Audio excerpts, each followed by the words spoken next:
ఈ వీడియోలో Indian polity and కాన్స్టిట్యూషన్‌కు సంబంధించి 20 ఇంపార్టెంట్ క్వెషన్స్‌ని పార్ట్ 1 రూపంలో మీ ముందుకు తీసుకురావడం జరిగింది. దయచేసి వీడియోను మొదటి నుండి చివరి వరకు స్కిప్ చేయకుండా చూడండి. ఇది మీకు ఎంతగానో ఉపయోగపడుతుంది. ఈ వీడియో గనుక మీకు నచ్చినట్లయితే లైక్ చేయండి, షేర్ చేయండి, కామెంట్ చేయండి. అలాగే మన ఛానల్‌ని సబ్స్క్రైబ్ చేయడం మాత్రం మర్చిపోకండి.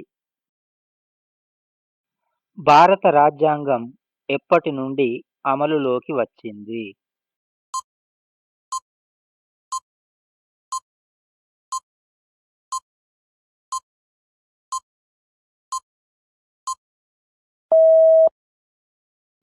కరెక్ట్ ఆన్సర్ ఆప్షన్ ఏ. 1950 జనవరి 26 నుండి. ఎక్స్‌ప్లనేషన్: భారత రాజ్యాంగం 1949 నవంబర్ 26న ఆమోదించబడినా, ఇది అధికారికంగా మాత్రం 1950 జనవరి 26 నుండి అమలులోకి వచ్చింది. ప్రతి సంవత్సరం ఈ రోజును గణతంత్ర దినోత్సవంగా జరుపుకుంటారు. 1929లో జరిగిన లాహోర్ కాంగ్రెస్ సమావేశంలో 1930 జనవరి 26 నుండి ఆ రోజును సంపూర్ణ స్వరాజ్య దినోత్సవంగా జరుపుకోవాలని నిర్ణయించారు. కాబట్టి 1950 జనవరి 26 నుండి రాజ్యాంగాన్ని అమలులోకి తెచ్చారు. క్రింది వారిలో భారత రాజ్యాంగ ముసాయిదా కమిటీలో సభ్యులు కాని వారు ఎవరు?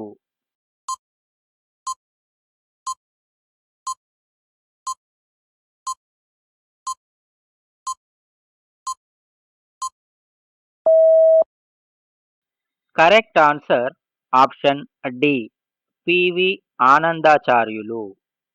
అంటే మనకిచ్చినటువంటి ఆప్షన్స్‌లో ఈ పివి ఆనందాచార్యులు అనేటటువంటి అతను ఈ ముసాయిదా కమిటీలో సభ్యునిగా లేరు. ఎక్స్‌ప్లనేషన్: భారత రాజ్యాంగ ముసాయిదా కమిటీని 1947 ఆగస్టు 29న ఏర్పాటు చేశారు. దీనికి డాక్టర్ బిఆర్ అంబేద్కర్ అధ్యక్షులు. సభ్యుల్లో Gopalaswamy Ayyangar, Alladi Krishnaswamy Iyer, Mohammad Saadulla, K M Munshi, B L Mittal, D P Khaitan ఉన్నారు. అయితే బిఎల్ మిట్టల్ తన పదవికి రాజీనామా చేయడంతో అతని స్థానంలో ఎన్ మాధవరావు వచ్చారు. అలాగే డిపి ఖైతాన్ మరణించడంతో అతని స్థానంలో టిటి కృష్ణమాచారి సభ్యునిగా వచ్చారు.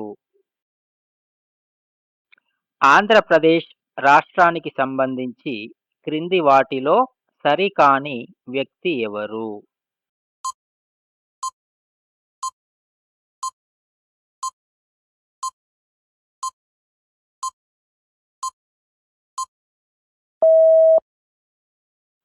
Correct answer option B.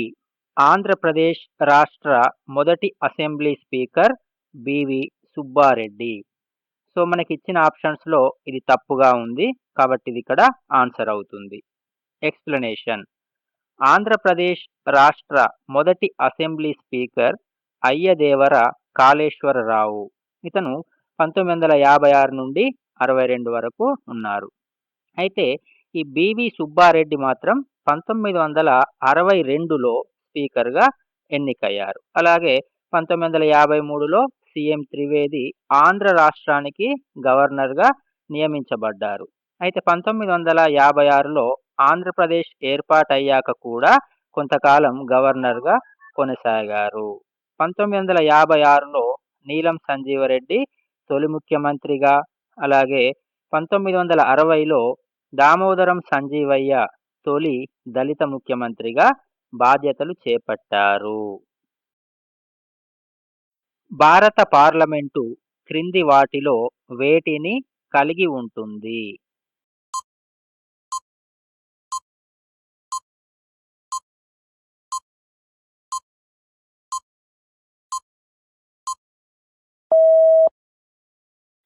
Correct answer option C Lok Sabha, Rajya Sabha మరియు రాష్ట్రపతి. ఎక్స్‌ప్లనేషన్ భారత రాజ్యాంగంలోని ఆర్టికల్ 79 ప్రకారంగా పార్లమెంటు 3 భాగాల సమ్మేళనంగా ఉంటుంది. అవి 1 లోక్‌సభ, 2 రాజ్యసభ, 3 రాష్ట్రపతి. అయితే మనకు ఆప్షన్స్‌లో ఇచ్చినటువంటి సుప్రీం కోర్టు, అలాగే ప్రధానమంత్రి పార్లమెంటులో భాగం కాదు. సుప్రీం కోర్ట్ అనేది న్యాయ వ్యవస్థకు చెందింది. అలాగే ప్రధానమంత్రి పదవి అనేది కార్యనిర్వాహక శాఖకు చెందినటువంటిది. భారత రాజ్యాంగంలోని ఏ అధికరణం ప్రకారం రాష్ట్రాలలో రాష్ట్రపతి పాలనను విధిస్తారు?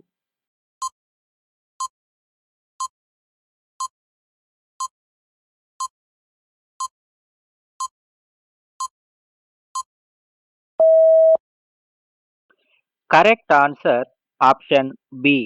ఆర్టికల్ 356 ప్రకారం. ఎక్స్‌ప్లనేషన్ భారత రాజ్యాంగంలోని ఆర్టికల్ 356 ప్రకారం రాష్ట్ర ప్రభుత్వం రాజ్యాంగ నిబంధనలను అనుసరించడంలో విఫలమైతే, అలాగే రాష్ట్రంలో రాజ్యాంగం ప్రకారం పాలన జరగడం అనేది అసాధ్యమని రాష్ట్రపతి భావించినప్పుడు రాష్ట్రపతి పాలన విధించవచ్చు. అయితే మనకి ఆప్షన్స్‌లో ఇచ్చినటువంటి 352 ఆర్టికల్ అనేది దేశవ్యాప్తంగా అత్యవసర పరిస్థితి విధించడానికి, అలాగే ఆర్టికల్ 360 అనేది ఆర్థిక అత్యవసర పరిస్థితిని విధించడానికి, అలాగే ఆర్టికల్ 368 అనేది రాజ్యాంగ సవరణ ప్రక్రియకు సంబంధించినటువంటిది. పార్లమెంటు ఉభయ సభల సంయుక్త సమావేశానికి ఎవరు అధ్యక్షత వహిస్తారు?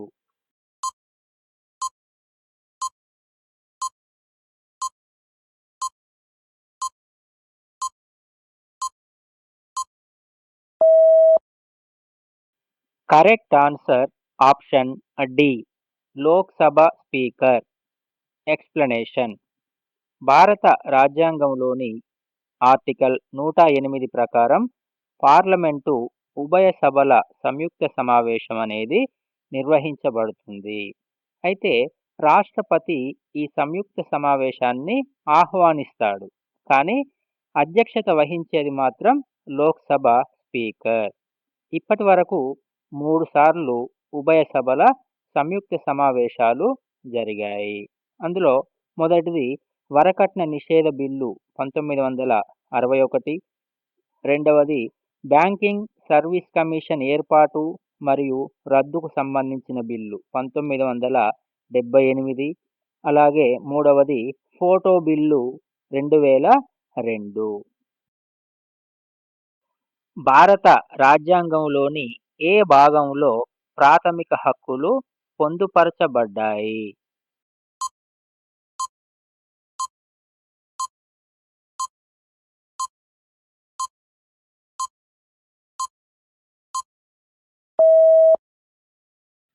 Correct answer option A. మూడవ భాగంలో.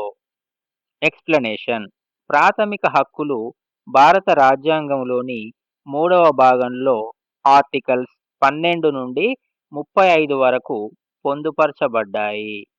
ఈ ప్రాథమిక హక్కులను అమెరికా రాజ్యాంగం నుండి స్వీకరించడం జరిగింది. వీటిని న్యాయస్థానాల ద్వారా పరిరక్షించుకోవచ్చు. ఈ హక్కులు భారత పౌరులకు మౌలిక స్వేచ్ఛలు, సమానత్వం, వ్యక్తిగత స్వాతంత్ర్యం లాంటి హక్కులను అందిస్తాయి. అస్పృశ్యతను ఏ రూపంలోనైనా ఆచరించడం నిషేధం అని తెలిపేటటువంటి రాజ్యాంగ అధికరణం ఏది?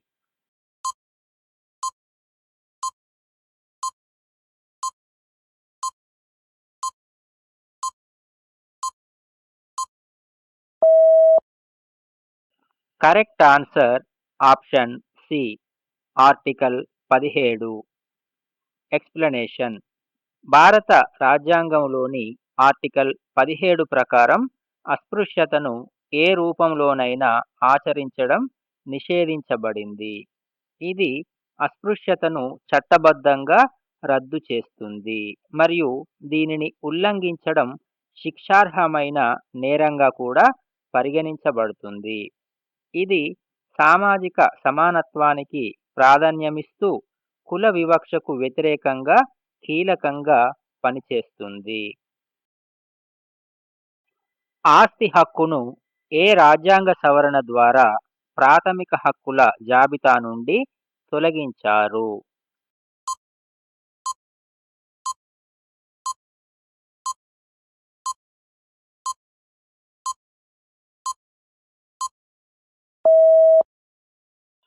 Correct answer option B.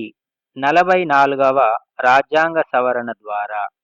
Explanation: Morarji Desai నాయకత్వంలోని జనతా ప్రభుత్వం 1978లో 44వ రాజ్యాంగ సవరణ ద్వారా ఆస్తి హక్కును ప్రాథమిక హక్కుల జాబితా నుండి తొలగించి ఆర్టికల్ 19(1)(ఎఫ్) మరియు ఆర్టికల్ 31లను రద్దు చేసి 12వ భాగం నందు దీనిని ఒక సాధారణ చట్టబద్ధమైన హక్కుగా ఆర్టికల్ 300(ఏ) క్రింద చేర్చారు. ఇది 1979 జూన్ 20 నుండి అమలులోకి వచ్చింది. ఆంధ్రప్రదేశ్‌లో అసెంబ్లీ మరియు లోక్‌సభ స్థానాల సంఖ్య వరుసగా ఎంత?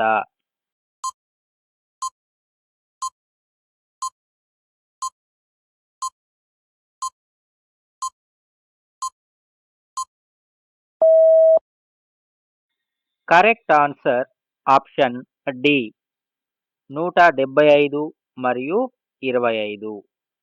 ఎక్స్‌ప్లనేషన్: ఉమ్మడి ఆంధ్రప్రదేశ్‌లో మొత్తం 294 అసెంబ్లీ మరియు 42 లోక్‌సభ స్థానాలు ఉండేవి.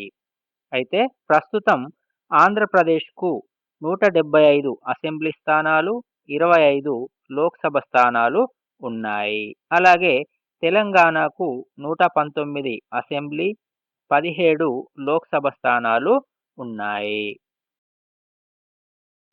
రాజ్యాంగంలోని ఏ అధికరణం ద్వారా రాష్ట్రపతికి క్షమాభిక్ష అధికారాలు సంక్రమిస్తాయి?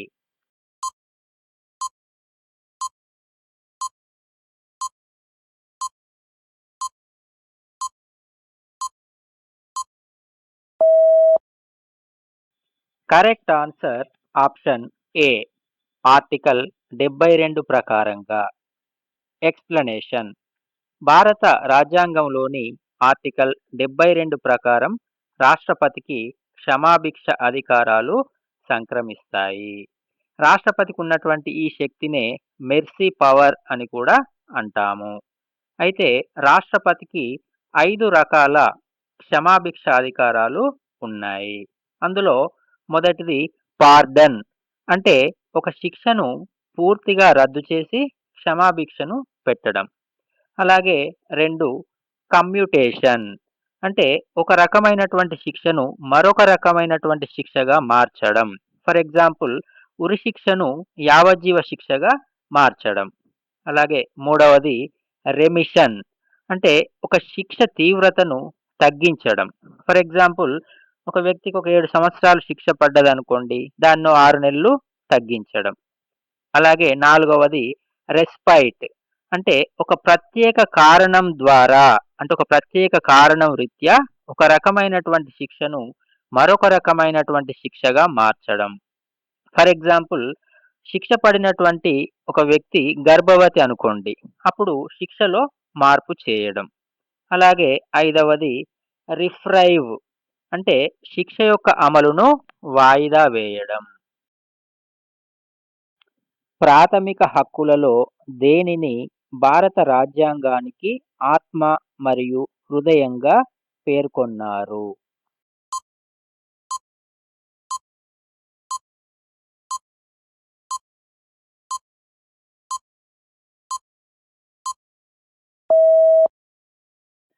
Correct answer option C. రాజ్యాంగ పరిహారపు హక్కు. ఎక్స్‌ప్లనేషన్: భారత రాజ్యాంగంలోని ఆర్టికల్ 32 ద్వారా లభించే రాజ్యాంగ పరిహారపు హక్కును డాక్టర్ బిఆర్ అంబేద్కర్ భారత రాజ్యాంగానికి ఆత్మ మరియు హృదయంగా అభివర్ణించారు. ఈ హక్కు ద్వారా వ్యక్తులు తమ ప్రాథమిక హక్కులకు ఉల్లంఘన జరిగినప్పుడు నేరుగా సుప్రీంకోర్టు లేదా హైకోర్టును ఆశ్రయించవచ్చు. ఇది ప్రజల హక్కులను రక్షించే అత్యంత ముఖ్యమైన వ్యవస్థను ప్రతిబింబిస్తుంది. ప్రస్తుత ఆంధ్రప్రదేశ్ అసెంబ్లీ స్పీకర్ ఎవరు?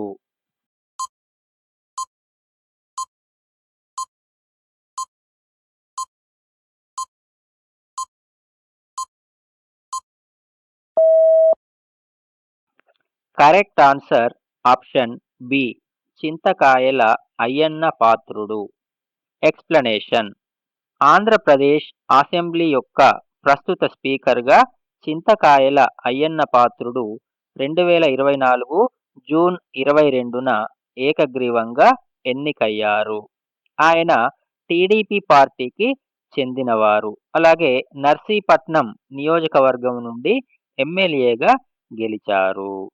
అలాగే రఘురామకృష్ణరాజు డిప్యూటీ స్పీకర్‌గా 2024 నవంబర్ 14న ఏకగ్రీవంగా ఎన్నికయ్యారు. ఆయన ఉండి నియోజకవర్గం నుంచి ఎమ్మెల్యేగా గెలుపొందారు. క్రింది వీటో అధికారాలలో ఏది భారత రాష్ట్రపతికి లేదు?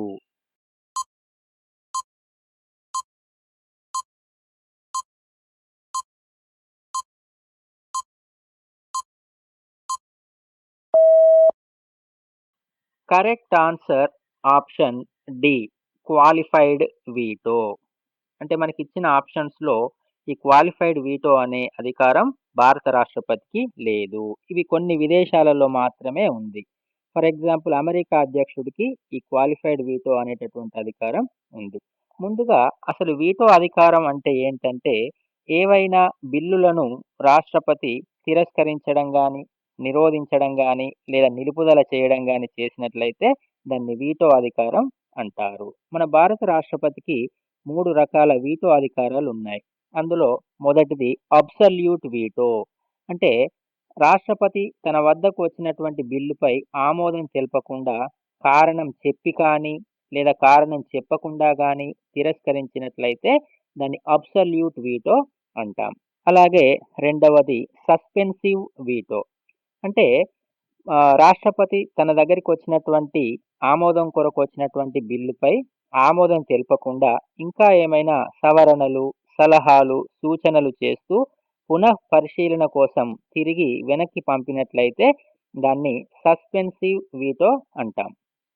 ఫర్ ఎగ్జాంపుల్ 2006లో అబ్దుల్ కలాం గారు రాష్ట్రపతిగా ఉన్న సమయంలో జోడు పదవులు అంటే లాభదాయక పదవుల విషయంలో బిల్లుపై తన suspensive వీటోను వినియోగించారు.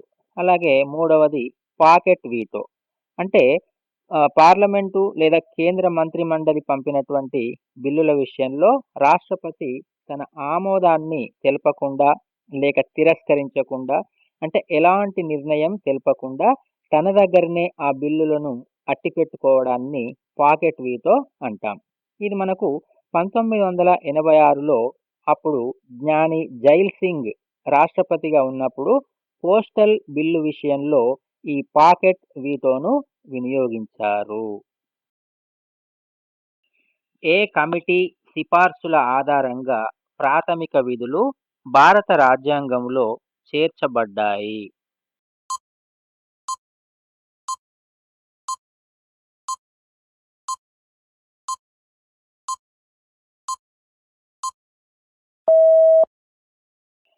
Correct answer option C.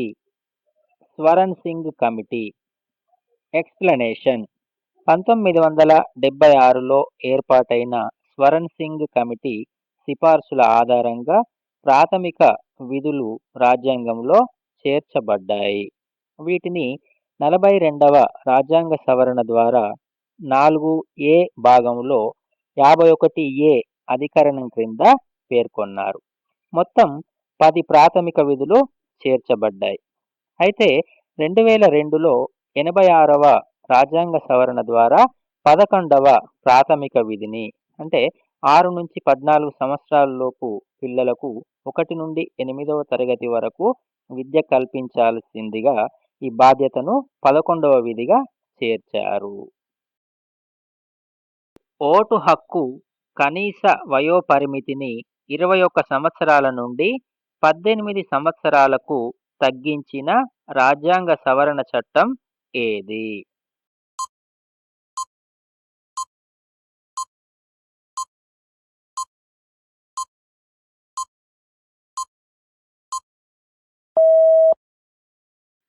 Correct answer option ఏ 61వ రాజ్యాంగ సవరణ. ఎక్స్‌ప్లనేషన్ 1988లో చేసినటువంటి 61వ రాజ్యాంగ సవరణ ద్వారా ఓటు హక్కు పొందేందుకు అవసరమైన కనీస వయస్సును 21 సంవత్సరాల నుండి 18 సంవత్సరాలకు తగ్గించారు. ఇది 1989 జనవరి 28 నుండి అమలులోకి వచ్చింది. ఇది యువతకు రాజకీయ వ్యవస్థలో పాలు పంచుకునే అవకాశాన్ని కల్పించినటువంటి ముఖ్యమైన పరిణామంగా చరిత్రలో నిలిచింది. ఇది ఆర్టికల్ 326ను సవరించి అమలులోకి తెచ్చారు. భారత రాజ్యాంగం ప్రకారం ఆర్డినెన్స్ యొక్క గరిష్ట కాల పరిమితి ఎంత?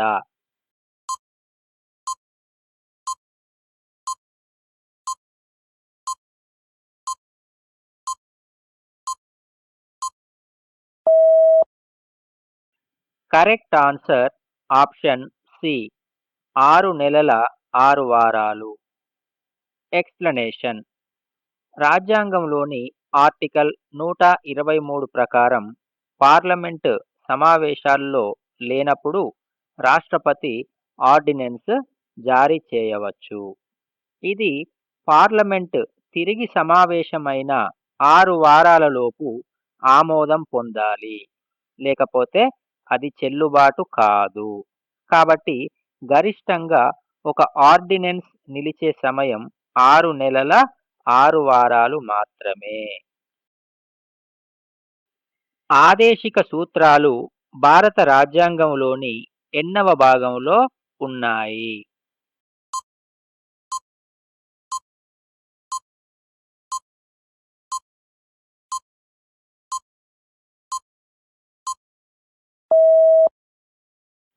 కరెక్ట్ ఆన్సర్ ఆప్షన్ బి 4వ భాగంలో. ఎక్స్‌ప్లనేషన్ ఆదేశిక సూత్రాలు భారత రాజ్యాంగంలోని 4వ భాగంలో ఆర్టికల్స్ 36 నుండి 51 వరకు పొందుపరచబడ్డాయి. ఇవి ప్రభుత్వానికి సామాజిక మరియు ఆర్థిక న్యాయం సాధించడంలో మార్గదర్శకాలుగా పనిచేస్తాయి. అయితే ఇవి న్యాయపరంగా అమలు చేయదగినవి కాకపోయినా పాలనా తీరును ప్రభావితం చేసే కీలక అంశాలు. ఈ ఆదేశిక సూత్రాలను ఐర్లాండ్ రాజ్యాంగం నుండి గ్రహించారు.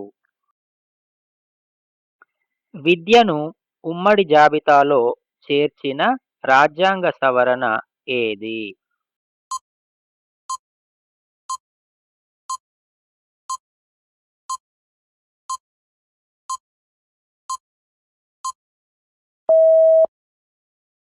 కరెక్ట్ ఆన్సర్ ఆప్షన్ ఏ 42వ రాజ్యాంగ సవరణ ద్వారా. ఎక్స్‌ప్లనేషన్ 1976లో జరిగిన 42వ రాజ్యాంగ సవరణ ద్వారా విద్యను రాష్ట్ర జాబితా నుండి ఉమ్మడి జాబితాలోకి చేర్చారు. ఇది కేంద్ర మరియు రాష్ట్రాలకు విద్యా రంగంలో ఉమ్మడిగా చట్టాలు చేయడానికి అవకాశం కల్పించింది. ఇది అత్యవసర పరిస్థితుల సమయంలో తీసుకొచ్చినటువంటి మార్పులలో ఒకటి. ఇది స్వరణ్ సింగ్ కమిటీ సిఫార్సుల ఆధారంగా జరిగింది. చట్టం ముందు అందరూ సమానమే అని తెలిపే భారత రాజ్యాంగంలోని ఆర్టికల్ ఏది?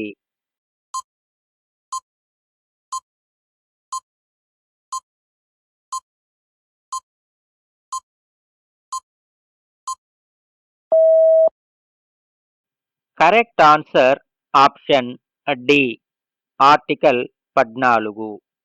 ఎక్స్‌ప్లనేషన్: భారత రాజ్యాంగంలోని ఆర్టికల్ 14 ప్రకారం భారత భూభాగంలో ఉన్న ప్రతి వ్యక్తికి చట్టం ముందు సమానత్వం కల్పించబడుతుంది. దీని ప్రకారంగా కుల, మత, వర్గ, వర్ణ, లింగ వివక్షతలతో సంబంధం లేకుండా ప్రజలందరూ చట్టం దృష్టిలో సమానులే.